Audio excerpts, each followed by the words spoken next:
শুভ সকাল। আমি অদিতি। আমার ছোট্ট একটি ভিডিওতে সব্বাইকে স্বাগত। আপনারা নিশ্চয়ই সবাই ভালো আছেন। আমিও ভালো আছি গোপালের দয়াতে, আপনাদের ভালোবাসা আশীর্বাদে। এবং এই দেখুন আজ শুক্রবার। আর শুক্রবারে আমি ধনলক্ষ্মী, ধনকুবেরের পুজো করি। তার জন্য সকালে তো পুজো হয়েই যায়। আপনারা সবাই জানেন, আমার ভিডিওতে যারা দেখেন প্রতিদিন তারা সবাই জানেন আমি একটু পুজো নিয়ে বেশি ব্যস্ত থাকি। এবং আমার এইগুলো করতে খুব ভালো লাগে। এবং সবথেকে বড় কথা, আমার এই বাড়ির কাজ করতে খুব ভালো লাগে। সে রান্না হোক, পুজো হোক, গান হোক, আমার নিজের কাজ আর কি। আমি নিজের কাজ নিয়ে খুব ব্যস্ত থাকতে খুব ভালোবাসি। মানে কি বলবো, আমি একটু আলাদাই আর কি। আর এখানে মালা গেঁথেছি, জবার মালা। আজকে ধনলক্ষ্মীর পুজো যেহেতু করবো, মা লক্ষ্মীকে জবার মালা দেব।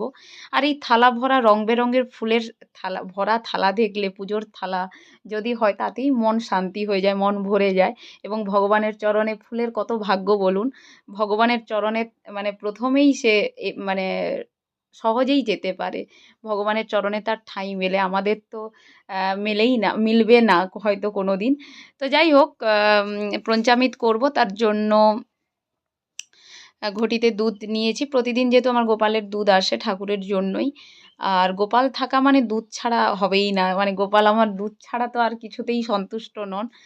তো যাই হোক, এবার মালাটা পরিয়ে দেবো এবং মন্দিরেও আমি পুজো করব। এই টাইমটাতে মন্দিরে পুজো করি। সকালে ঠাকুর মুছে টুছে প্রণাম করে চলে আসি। তো এই সময়টাতে পুজো করি, কারণ গান থাকে, রেয়াজ থাকে। মা থাকলে একটু সুবিধে হয়, রান্নাটা মা করে। আর এখন তো আমি করব, মা বাড়িতে নেই। তো যাই হোক, এবার গোপালকে ভোগ টোগ দিয়ে, সবাইকে ভোগ দিয়ে আমি মন্দিরে চলে যাব। আর মায়ের গলাতে জবার মালা, উফ! মায়ের পায়ে জবা জবা এমনই একটি একটি ফুল। ফুল তো এমনিতেই সব ফুল সুন্দর, কিন্তু জবার প্রতি আমার একটা আলাদা লোভ। মানে কি বলবো, জবার মালা, এরকম মালা গেঁথে মালা দিতে আমার এত ভালো লাগে। আর মনে হয় সবসময় এইসবের মধ্যেই যেন ডুবে থাকি, আর ডুবেও থাকি। তাতে মন ভালো থাকে। ফালতু চর্চা না করে মনে হয় এইসব কাজে আমি খুব শান্তি পাই। তো এই যে সূর্য পূজা করেছি আর এই গাছগুলো কেটে দিয়েছি, তাতে ফুলগুলো খুব ভালো হচ্ছে। আর এই যে আমার মা ধনে লাগিয়েছিল, ধনে পাতা বেরোচ্ছে আর কি। এগুলো তো খুব গরমে থাকে না, এগুলো ছায়ার মধ্যে রেখেছি। আর এটাতে হালকা হালকা হচ্ছে, এই জন্য ঢাকিয়ে রেখেছি। আমার মাও পুরুলিয়াতে আছে, আমার ভিডিওগুলো দেখতে চায়। তো তার জন্য সমস্ত কিছু দিকে, এবং ফেসবুকে যেহেতু মনিটাইজ হয়ে গেছে আপনাদের আশীর্বাদে, টাকাও ঢুকেছে। তো তার জন্য এই প্ল্যাটফর্মটা একটা বড় প্ল্যাটফর্ম। আমি চাইছি এই কাজটাও খুব ভালোভাবে করতে।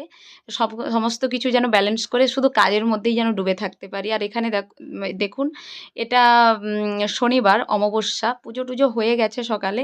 ধুনো দিয়েছি, চারদিকে পুজো করেছি, পঞ্চামৃত দিয়েছি বাবার মাথায়। এখানে নিরামিষভাবে করলাম এটা। আমিষ তো দেখিয়েছি, গোলা রুটি। আজকের ব্রেকফাস্টটা দুধ চা আর গোলা রুটি আর কাঁচা ছোলা একটু খাবো, শরবত আগে খেয়ে নিয়েছি।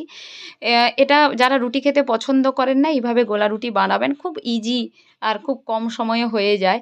তো এখানে আমি বিট গাজর গ্রেট করে নিয়েছি, অনেকে সেদ্ধ করে মাখিয়ে নিতে পারেন। বাচ্চাদের জন্য খুব হেলদি, কারণ কি সবজি রুটি ওরা কেউ কিছু খেতে চায় না। এইভাবে আপনারা বানিয়ে খাওয়াতে পারেন, খুব ভালো লাগবে আর কি। এবং এতে চিনি দিয়েছি, আর মিষ্টিটা হলে, মিষ্টি মিষ্টি হলে ভালো লাগে। চিনি দিয়েছি আর লবণ দিয়েছি। এখানে জিরে, ধনে, পেঁয়াজ, ডিম সমস্ত কিছু অ্যাড করা যায়, কিন্তু আমি নিরামিষ, সকালে আমি আমিষ খাই না, কারণ গোপালকে আমার ৩ বার ভোগ দিতে হয়। তো তার জন্যই আমি নিরামিষটাই খাই, একদম রাত্রে আমিষ খাই। তো এখানে গোলা রুটি বানাচ্ছি, আর গোলা রুটি বানানো খুব সহজ। কড়াইতে হালকা তেল, এইরকম একটু ব্রাশ করে নিলে ভালো হয়, বা আমাদের তো ব্রাশ নেই। বেগুনের পেছনটা কেটে এইভাবে জাস্ট বুলিয়ে দিয়েছি। তারপরে এটা কম তেলে এবং খুব হেলদি, এটা খুব ভালোই লাগবে। আর এই যে এবার আমি চা খাবো। তো ভিডিও ভালো লাগলে অবশ্যই লাইক করুন, ফলো করুন, শেয়ার করুন। আপনারা কমেন্ট করুন, আপনাদের কমেন্ট পেলে আমি খুব খুশি হই। আর এই যে দেখুন গোলা রুটি খুব ভালো হয়েছে খেতে। এইভাবে আসলে টাইম হয় না, অনেক কিছু দিয়েও রান্না জানি, কিন্তু করতে পারি না। শেয়ার করতে চাইছি, দেখছি সমস্ত কিছু ঠিকঠাক ব্যালেন্স করতে।